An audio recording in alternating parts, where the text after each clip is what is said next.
Donc ouais, moi, ma période de soins énergétiques, c'est arrivé. Alors déjà, on va dire, ma période spirituelle, c'est arrivé après le décès de mon pote, parce que je voulais savoir ce qu'il y avait après. En fait, j'étais dans la non-acceptation de son décès. Et donc, je me suis beaucoup intéressée à ce qu'il y avait en dehors d'ici. En fait, c'est pas en dehors d'ici, mais bref. Puis ensuite, il y a eu une période, la période Covid, qu'on a tous vécue, chacun différemment. Donc moi, j'avais un boulot, j'étais secrétaire médicale. Ça faisait 8 ans que j'étais dans la même boîte. Ma directrice avait souvent cette tendance de me dire, mais vous êtes trop gentille, faut apprendre à dire non. Et j'étais là, bah ouais, mais enfin, voilà, Bon, après, j'étais beaucoup dans mon truc positif et tout, donc voilà. Mais j'avais pas eu spécialement de grandes raisons de dire non. Et puis, là, avec cette période Covid, donc déjà, mes collègues m'avaient déjà surnommée divergente à l'époque parce que j'étais jamais d'accord avec le système, avec les lois, avec voilà. Donc, même si je le criais pas haut et fort sur tous les toits, et voilà, avec ceux en qui j'avais confiance, donc mes collègues, hein, il y avait quand même, voilà, il y avait quand même des liens avec mes collègues à l'époque, et donc j'exprimais des choses, mais les trucs complotistes, enfin voilà, j'étais là-dedans, quoi. Donc quand est arrivé le Covid, j'étais survoltée, quoi. Et on a eu pendant plus d'un an, on était en télétravail chez nous, donc ça c'était top en fait, parce que j'étais arrivée à une période où je ne supportais plus mes collègues, voilà. Et, euh, et en fait, après cette période de télétravail, il y a les injections qui sont arrivées, et moi j'ai refusé. Donc c'était la première fois que je disais non à ma directrice. Enfin, voilà, j'avais jamais trop dit non à mes collègues, et en fait, celle qui me disait il faut apprendre à dire non, bah, s'est pris mon nom en pleine figure. Et donc, suite à ça, il y a eu 3 rendez-vous avec la direction où on m'a. En fait, j'étais pointée du doigt. Sur 35 employés, on n'était que 3 à refuser. Et 3 qui n'étaient pas dans les mêmes agences. Donc, on était chacune livrée à nous-mêmes. C'est très matériel, là, ce que je dis. Et, euh, et en fait, la plupart de mes proches, sauf mon compagnon, tous mes proches se sont fait cette injection. Et pour moi, c'était terrible parce que, avec ce que j'entendais, etc., pour moi, ils allaient mourir demain, quoi. Et, et voilà, mes proches étaient très importants. Donc, euh, donc ça m'a rendue malade, et ne pouvant plus travailler dans le système médical, du coup, je me suis lancée à faire des soins énergétiques dans cet objectif de soigner les gens qui avaient fait l'injection. En gros, c'était ça le truc. Et donc je le faisais en rééquilibrant les polarités dans des points de méridien. Enfin bon, bref. Donc c'était ma méthode à moi. Et puis c'est après que je m'étais mis à faire aussi des dégagements d'entités. Voilà. Mais je leur indiquais aussi quel point les consultants pouvaient masser eux-mêmes. Enfin voilà, je leur donnais des devoirs entre guillemets pour que ils soient un peu autonomes, quoi. Moi, mon but, c'était pas d'avoir des patients réguliers, c'était de les voir 1 ou 2 fois et puis qu'après ils soient autonomes. Mais mais dans un premier temps, finalement, je faisais quand même à leur place. Alors d'une part, c'était une ingérence parce que finalement, je renforçais leur croyance qu'ils avaient besoin de l'extérieur pour, euh, pour s'aider, pour se sauver. Donc, Donc je les confortais dans cette croyance qu'ils devaient remettre leur pouvoir à l'extérieur. Donc ça, c'était vraiment une ingérence de ma part. Et après, j'avais aussi dans cette idée de... alors, suivant la personne que j'avais en face, je ne pouvais pas dire les mêmes choses. Donc par exemple, pour ce qui est des pensées, j'avais déjà fait un passage dans le supramental. Enfin, j'étais dans cette période-là, en fait. Donc j'étais spirituelle supramental, quoi. C'était un peu entre les deux, quoi. Et donc je disais aux gens que je recevais qu'il fallait qu'ils se méfient de leurs pensées. Et pour ceux qui étaient très terre à terre, je leur disais en gros, depuis l'enfance, vous avez construit des schémas de pensée et vous en êtes victime, en fait. Vous vous êtes conformé à ce qu'on attendait de vous, etc., etc. Donc oui, j'ai fait de la merde en faisant croire aux autres qu'ils avaient besoin de mon aide et donc de remettre leur pouvoir à l'extérieur. Mais j'avais quand même déjà un certain discernement pour les rendre vigilants à certaines choses. Pareil, ceux qui étaient tournés vers les anges, tout ça, déjà à l'époque, je les mettais en garde. Mais je les mettais en garde contre le méchant extérieur et je n'avais pas encore capté que c'était à l'intérieur de nous. Donc, euh, donc ouais, voilà en gros. Donc, mon ingérence, c'était vraiment ça, de leur faire croire que l'autre pouvait les sauver.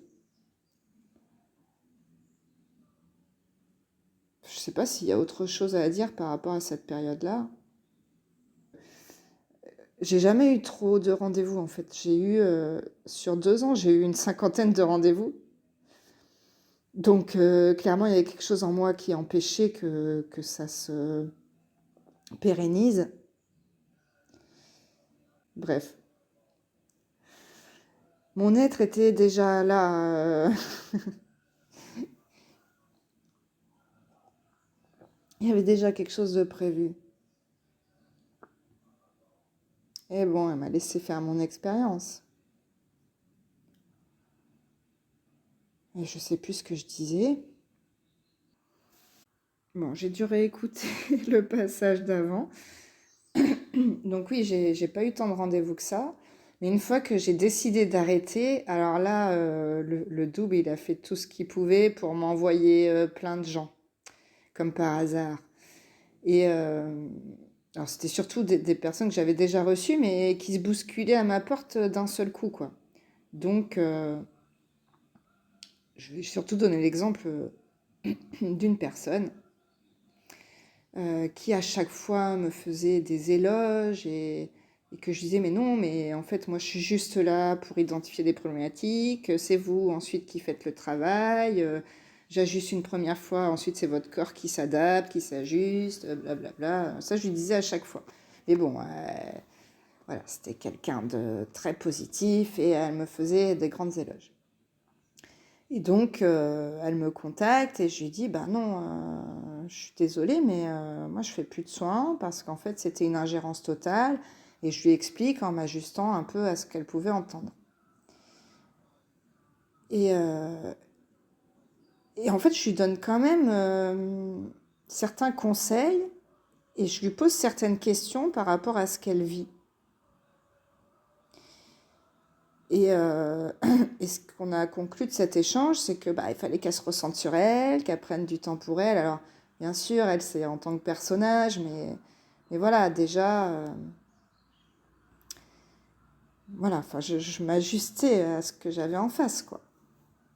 Elle me recontacte quelque temps, juste par message, en me disant merci pour notre échange de l'autre jour. Elle me dit merci pour l'échange de l'autre jour, ça m'a fait beaucoup de bien et du coup j'ai retrouvé des exercices de cohérence cardiaque, donc je fais beaucoup d'exercices de respiration comme vous m'aviez dit, et du coup ça me fait beaucoup de bien, je suis beaucoup moins stressée, je suis moins fatiguée. Et bien en fait, cette conversation que j'avais eue avec elle, qui m'avait pris seulement 10 minutes, alors que quand je lui faisais des soins, ça me prenait ça me prenait 1 heure et elle revenait 6 mois après avec les mêmes problématiques parce qu'elle, elle n'avait pas travaillé sur elle, hein, en fait. C'était la victime qui attendait sa sauveuse, quoi. Et donc oui, en ayant juste une conversation de 10 minutes avec elle, en l'écoutant, en l'amenant à se poser des questions, ben en fait, je l'ai plus soutenue que... ben, en fait, je l'ai plus soutenue que pendant les 2 ans où je lui avais fait des soins, quoi. Alors même si aussi, pendant les 2 ans où je lui ai fait des soins, il y a eu des moments où je mettais un peu des coups de pied aux fesses aussi, quoi. Parce que, oui, j'étais positive, mais voilà, j'ai toujours eu un peu mon côté un peu rentre-dedans quand même, quoi. Bon, est-ce qu'il y a quelque chose d'autre à dire par rapport à cette putain de période de soins, là?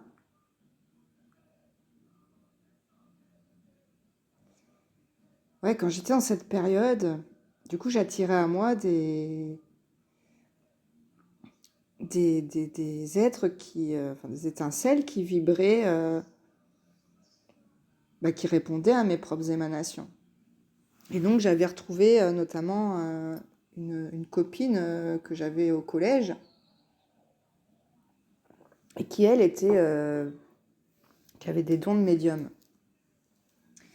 Mais j'étais déjà dans le truc, moi, de me méfier des guides, tout en croyant que c'était uniquement extérieur. Et donc, je lui en avais parlé. Et elle, bon, elle voulait pas m'entendre.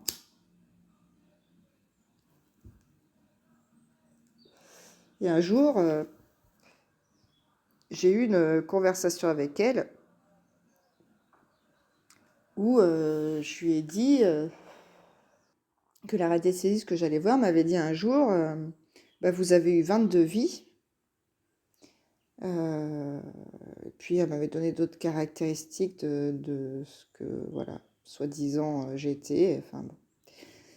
Mais je voudrais surtout parler de ça, de cette histoire des 22 vies. Alors aujourd'hui, je sais que 22 vies, c'est ridicule par rapport au nombre de vies que j'ai eues. Je ne sais pas combien j'en ai eu, mais pour moi, c'est ridicule ce nombre 22.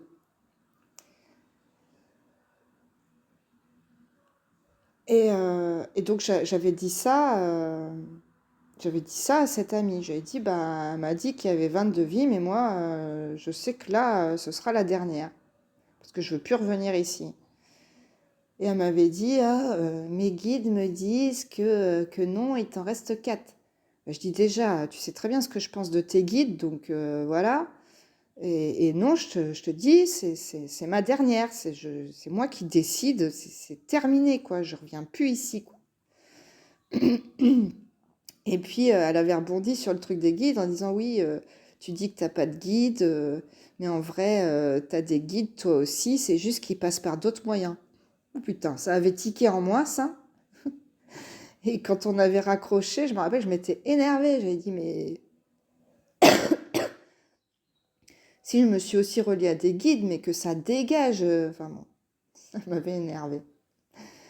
Donc je me rends compte que même quand j'étais dans ce que je considérais être mon processus inversé, il y avait comme des éclairs de lucidité et cette volonté qui s'allumait pour s'opposer à ce qui me paraissait bah, me détourner de moi-même. J'avais déjà cette notion de l'être, mais pour moi, c'était ce truc de soi supérieur. Et donc, c'était quand même quelque chose qui était extérieur à moi. Je le voyais comme une partie de moi qui était sur un autre plan, supérieur. Donc, pareil, au cours de mon processus, il a fallu rétablir un rapport horizontal avec mon être, parce que j'avais cette croyance que l'être était à l'extérieur de moi, dans un plan supérieur, alors que mon être, il est en moi, dans une autre dimension, entre guillemets, mais c'est en moi, quoi. Donc, au début de mon processus aussi, quelque part, j'étais reliée à quelque chose d'extérieur à moi, sur un autre plan. Mais mon être était quand même là. j'ai toujours été finalement connectée à mon être, mais c'est juste qu'il y avait beaucoup de merde dans les tuyaux, quoi, et beaucoup d'interférences.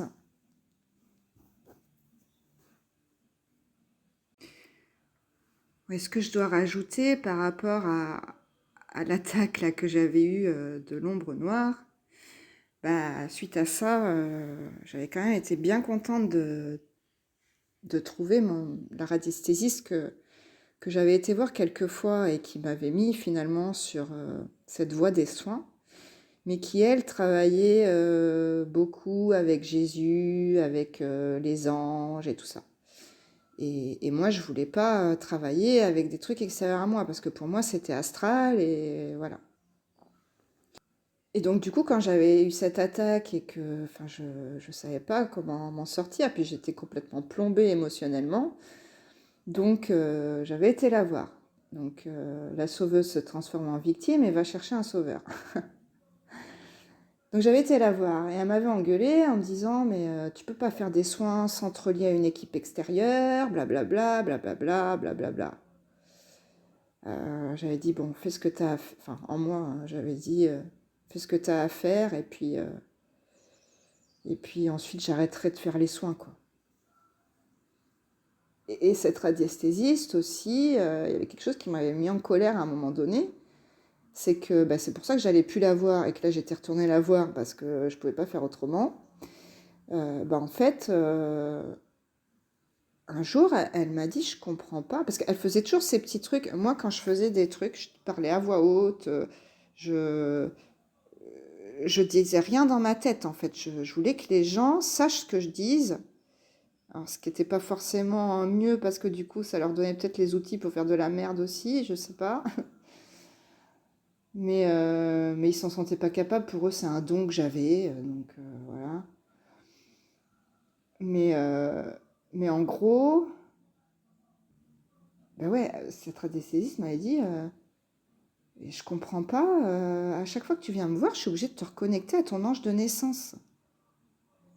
Alors, bah, comme j'avais pas le courage de confronter l'autre à cette époque, surtout cette radiesthésiste qui m'avait été quand même d'un soutien par ses paroles, par ses... Voilà. Je... Parce que c'est toujours nuançable aussi, hein. Bah, du coup, j'avais pas osé la confronter, mais après, en sortant du truc, j'ai dit, mais putain, qu'est-ce qu'elle fou quoi à me connecter à un ange, je savais pas qu'elle faisait ça. Et du coup, bah, heureusement que je m'y déconnectais à chaque fois, quoi. Je suis sortie du truc, je l'ai laissé faire en plus, me reconnecter à cet ange. Et je suis sortie du truc dans ma voiture, j'ai gueulé, j'ai dit, tu dégages. Enfin bon. Donc voilà, j'ai aussi beaucoup de respect pour cette femme et même si il y a eu des moments où j'étais en colère contre elle parce que bah, je voyais aussi qu'elle faisait de la merde, bah moi aussi j'ai fait de la merde de toute façon et voilà quoi. Et pareil, ce qui m'alertait dans ce qu'elle me disait parfois, c'est que bah, bien qu'elle elle se connectait à une équipe extérieure pour faire les soins, que c'était pas directement son énergie qu'elle donnait, bah, elle prenait des retours en choc. Elle me l'avait dit. Elle m'avait dit, bah, tu sais, même avec mon équipe, des moments en face, alors, elle n'avait pas du tout capté ce qui se passait, hein, c'était son ingérence hein, qu'elle reprenait dans la gueule. Mais elle se prenait de la causalité en faisant ça. Mais en gros, elle me disait, même avec mon équipe, ben, j'ai quand même eu une paralysie faciale. Mon mari, il a eu des gros soucis de santé. Ah, ben, ouais, continue, quoi. Et bon, voilà, hein, là, ouais. Elle m'avait carrément dit qu'elle était un ange descendu sur Terre, quoi. Donc, là, le niveau de corruption, je sais pas ce qu'il faut faire pour la réveiller, quoi.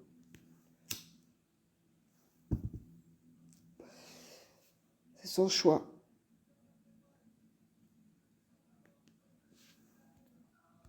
Et je tiens aussi à préciser que si elle pouvait me relier à un ange extérieur, ben en fait, c'est parce que c'était aussi en moi. Donc, donc voilà, c'est...